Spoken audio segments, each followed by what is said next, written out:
Pai do Senhor, irmãos, sejam todos bem-vindos ao nosso curso básico de Teologia. Você que está chegando agora, seja bem-vindo. Se ainda não é inscrito, se inscreva, ative o sininho de notificação, dê o seu like, faça o comentário, a sua pergunta e você com certeza é muito bem-vindo ao nosso curso.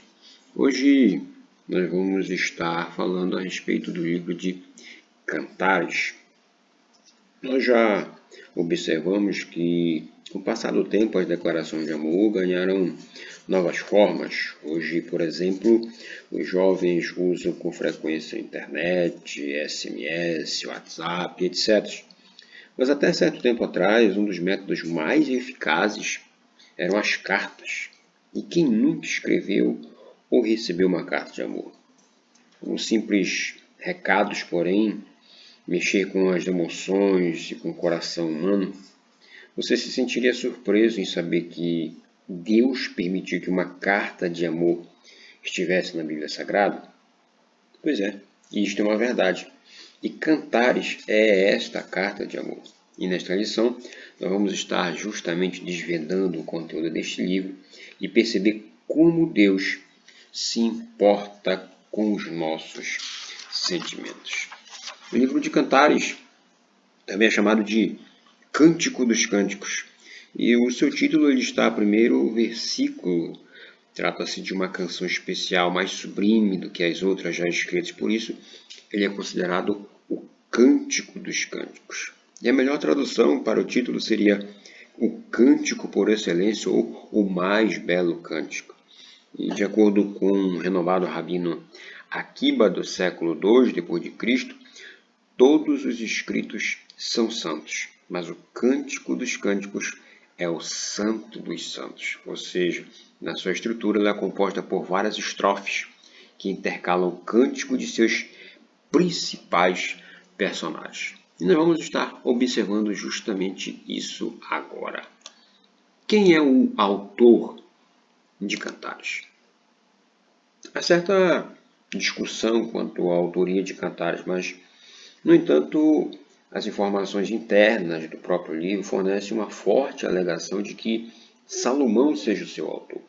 Várias passagens fazem menção direta ao seu nome, como o capítulo 1, versículos 1 e 5, capítulo 3, versículos 7, 9 e 11, capítulo 8, versículo 11 e os versículos 12. Então, a riqueza de detalhes e as demonstrações de conhecimento da fauna, flora e geografia indicam que o livro foi escrito pelo sábio rei de Israel, que durante sua vida compôs mais de 1005 cânticos, conforme a gente confere em 1 Reis 5, 32 e 33.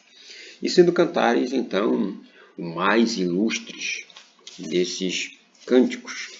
E o que tudo indica, o cântico foi composto quando Salomão ainda era jovem e vivia uma situação de romance puro com uma bela sulamita, que a expressão pode referir-se ao lugar em que nasceu ou a forma feminina do nome Salomão indica que é aquela que pertence a Salomão.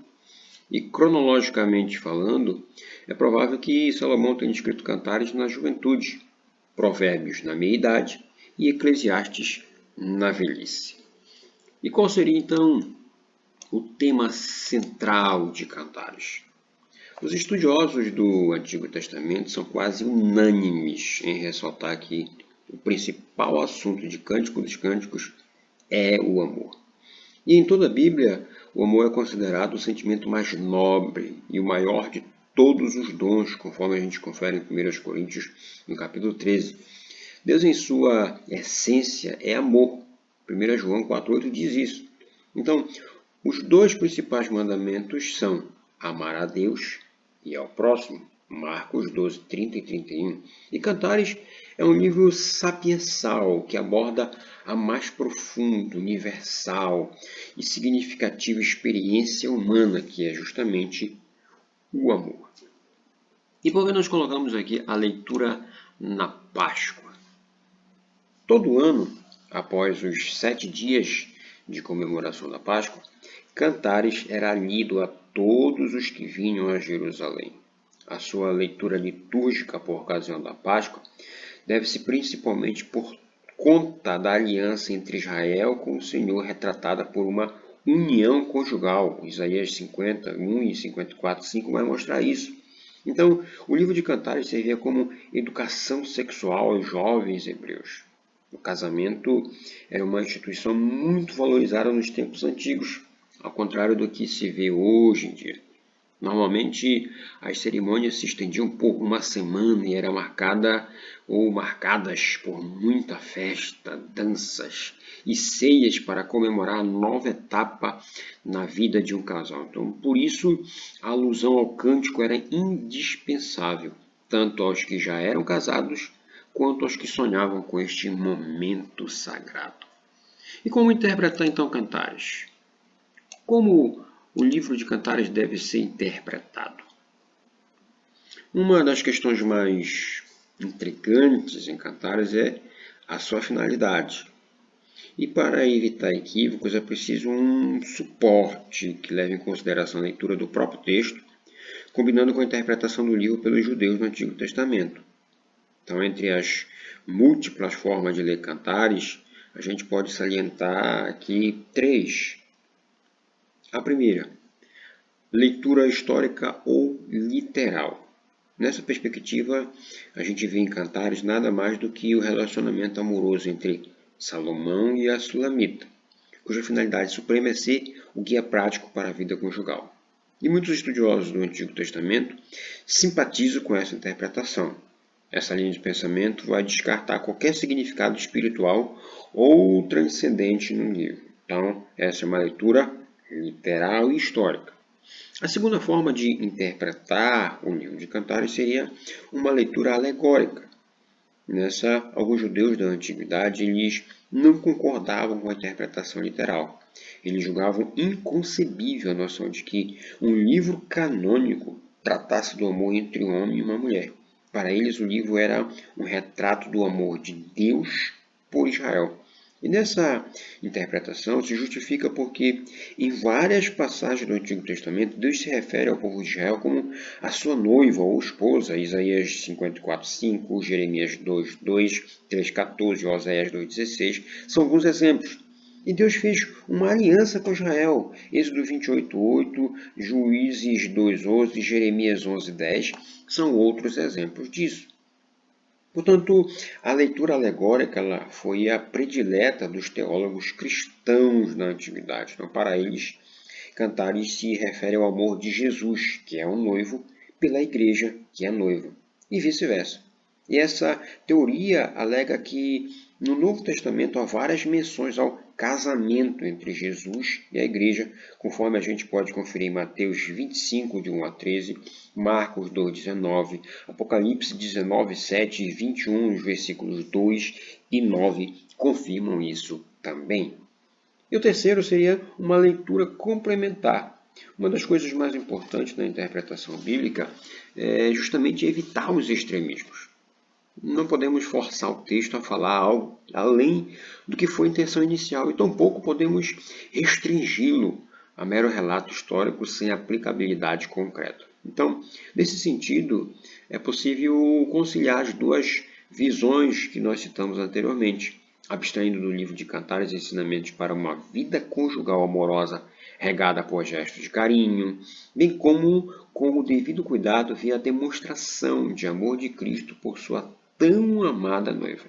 Então, o Cântico dos Cânticos é rico em simbolismo, mas não deve ser lido como uma alegoria arbitrária, com significados misteriosos fornecidos pela vontade caprichosa do leitor. E em quinto, nós vamos estar vendo as faces do amor em Cantares. O Cântico dos Cânticos foi uma composição muito inspirada, né? O amor vai estar permeando suas estrofes e mostra sua beleza por meio de muitas figuras de linguagem. O amor aqui descrito não é estático, frio, temeroso. Pelo contrário, em seu contínuo movimento mantém aquecido o coração daquele que se entrega aos seus cuidados. Em Cantares, o amor é multifacetado, apresentando algumas características importantes. A primeira delas que nós vamos estar mencionando aqui é o respeito. Uma das coisas mais importantes à consolidação de um relacionamento é o respeito. Hoje em dia, os casamentos passam por turbulências porque falta o respeito mútuo. Agressão verbal, física, atitudes de indiferença, o ciúme exacerbado, o egoísmo tem destruído muitas famílias. Então, as falas do noivo e da noiva descrevem o grande respeito que havia entre ambos. 2:10, 16, 4, 12, 8, 10 são apenas alguns versículos lá de Cantares que mencionam isto. A segunda face do amor em Cantares seria a espera. O enredo de Cantares mostra um casal que esperava para se encontrar. Veja, o capítulo 5, verso 2 diz assim: Eu dormia, mas o meu coração vigiava. Tanto o noivo quanto a noiva, eles desejavam se ver, mas era necessária a espera. Infelizmente, hoje nós não temos muitas pessoas que têm essa face do amor, ou seja, sabem esperar. O terceiro, como face do amor em Cantares, seria o elogio. É algo fundamental na vida a dois, a troca de palavras que enalteçam ao outro. Salomão e a Sunamita trocaram vários elogios no cântico. 2:2, 4:7, 5:10 são exemplos de passagens em que há esse elogio. Será que eles não possuem falhas? Claro que sim. Mas o amor genuíno, ele supera todas as imperfeições. Infelizmente, temos mais facilidade em mencionar os defeitos do que as virtudes do outro. A quarta face do amor em Cantares seria o diálogo. É interessante que o cântico não está estruturado em forma de um monólogo, mas um diálogo entre o esposo e a esposa. Um dos maiores problemas, e muitas vezes é um problema crônico dos casamentos modernos, é a falta justamente do diálogo, motivo pelo qual vem o desgaste, até mesmo o divórcio. O namoro e o noivado são fases em que o diálogo, e não o sexo, deve ocorrer. E por falta de diálogo surgem casamentos prematuros que logo se dissolvem, deixando marcas profundas. E em último, a face do amor em Cantares, a força. O amor, por ser construído ao longo do tempo, ele mostra-se como um sentimento resistente a todas as intempéries da vida. O amor é forte como a morte. As muitas águas não poderiam apagar o amor, nem os rios afogá-los. Capítulo 8, versículos 6 e 7, a parte A de Cantares vai dizer isso. Então o amor, ele é forjado a meio às lutas, às mudanças físicas, aos dissabores do dia a dia, aos confrontos do próprio ego. E o amor verdadeiro, ele tem essa força capaz de resistir a tudo. O apóstolo Paulo também compôs um lindo cântico enaltecendo o amor.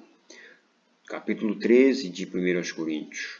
Tudo sofre, tudo crê, tudo espera, tudo suporta. O amor jamais acaba. A sua visão era semelhante a Cantares. E se há algo que pode diferenciar uma pessoa que anda com Deus daquele que não anda, é a capacidade de amar. 1 João 4, 7 e 8 vai estar nos confirmando isso. Aquele que ama desfruta as benesses da vida afetiva e a íntima comunhão com Deus. Portanto, não deixemos que o tempo, as situações insignificantes nos tornem frios e insensíveis com as pessoas e principalmente com Deus. Que a cada dia nós possamos experimentar este amor verdadeiro. Deus abençoe você, sua família, sua casa, em nome de Jesus. Até a próxima aula.